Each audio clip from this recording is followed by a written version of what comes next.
ആ ചേച്ചി കരഞ്ഞുകൊണ്ട് പറഞ്ഞു, അച്ഛാ എൻ്റെ ഭർത്താവ് മദ്യപാനിയാണ്, ഞാൻ മടുത്തു. കുറേ നാൾ ഞാൻ എൻ്റെ വീട്ടിൽ പോയി നിന്നു, കുറേ നാൾ ഇയാളോട് വഴക്കുണ്ടാക്കി.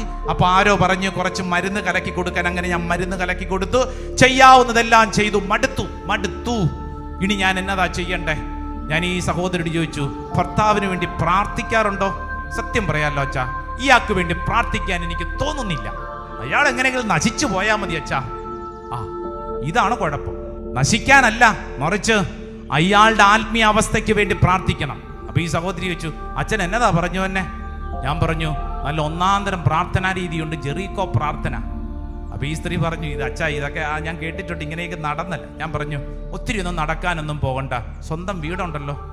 രാത്രി ഭർത്താവ് മദ്യവെച്ച് ലെക്ക് കെട്ട് വരുമ്പോൾ സഹോദരി നന്നായിട്ട് ആ സഹോദരനെ സ്വീകരിക്കണം, വീട്ടിലേക്ക് സ്വീകരിച്ച് ഭക്ഷണമൊക്കെ കൊടുക്കണം. മദ്യപിച്ചിരിക്കുന്ന അയാൾക്ക് എന്നാ ഭക്ഷണം അച്ഛാ? ആയിക്കോട്ടെ, സ്നേഹപ്രകടനം.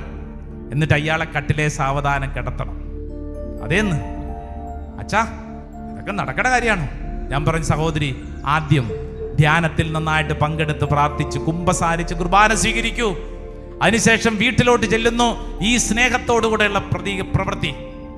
ഭർത്താവ് മദ്യപിച്ച് ബോധം കെട്ടിങ്ങനെ കിടക്കുന്നു, മദ്യത്തിന്റെ ലഹരി. അച്ഛാ, ഞാൻ ആ മുറി പോലും കിടക്കാറില്ല, അറിയാം. സഹോദരി 33 ദിവസത്തേക്ക് ആ ജപമാല എടുക്കണം.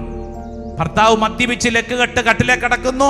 ഭാര്യ സഹോദരി ആ കട്ടിലെ തൊട്ടടുത്ത് മുട്ടുകുത്തി ഇടതുകരം ഭർത്താവിന്റെ ശിരസിൽ വെച്ച് വലതുകരത്തിൽ ജപമാല എടുത്ത് 33 ദിവസം ചെല്ലാമോ? ആ സഹോദരി പറഞ്ഞു, അച്ഛാ അങ്ങനെയൊക്കെ ചെല്ലിയിട്ട് എന്തിനാ? ഞാൻ പറഞ്ഞു, ചെല്ലി നോക്ക്. വിശ്വസിച്ചൊരു നിയോഗം വെച്ചോണ്ട്, ഒരൊറ്റ നിയോഗം വെച്ചോണ്ട് ചെല്ലി നോക്കൂ. പ്രിയപ്പെട്ടവരെ, ആ സഹോദരി ഇവിടെ വന്ന് എൻ്റെ മുമ്പിൽ സാക്ഷ്യം പറഞ്ഞത് ഇങ്ങനെയാണ്, അച്ഛാ 33 ദിവസം ഞാൻ ചൊല്ലി. ആദ്യമൊക്കെ വല്ലാത്ത മടുപ്പായിരുന്നു, ഇയാൾക്ക് വേണ്ടി പ്രാർത്ഥിക്കണോ? എൻ്റെ ഉള്ളിൽ അരിശം. എന്നാൽ ഞാൻ പ്രാർത്ഥിച്ചച്ഛാ. അച്ഛാ ഞാനൊരു സത്യം പറയട്ടെ, ഇപ്പോഴത്തെ അവസ്ഥ എന്താണെന്നറിയാവോ? ഞങ്ങളുടെ വീട്ടിൽ സമാധാനമുണ്ട്. എന്നിട്ട് ഈ സഹോദരി പറഞ്ഞു, അച്ഛാ ഈ പ്രാർത്ഥന മുന്നോട്ട് നീങ്ങുന്നതനുസരിച്ച് ആദ്യമൊക്കെ ഇയാൾ എൻ്റെ നേരെ ഭയങ്കരമായ അസ്വസ്ഥതയായിരുന്നു, എന്നാൽ ഞാൻ വിട്ടുകൊടുത്തില്ല. അയാൾക്ക് അറിഞ്ഞുകൂടെ ഞാൻ പ്രാർത്ഥിക്കുന്നുണ്ടെന്നുള്ളത്.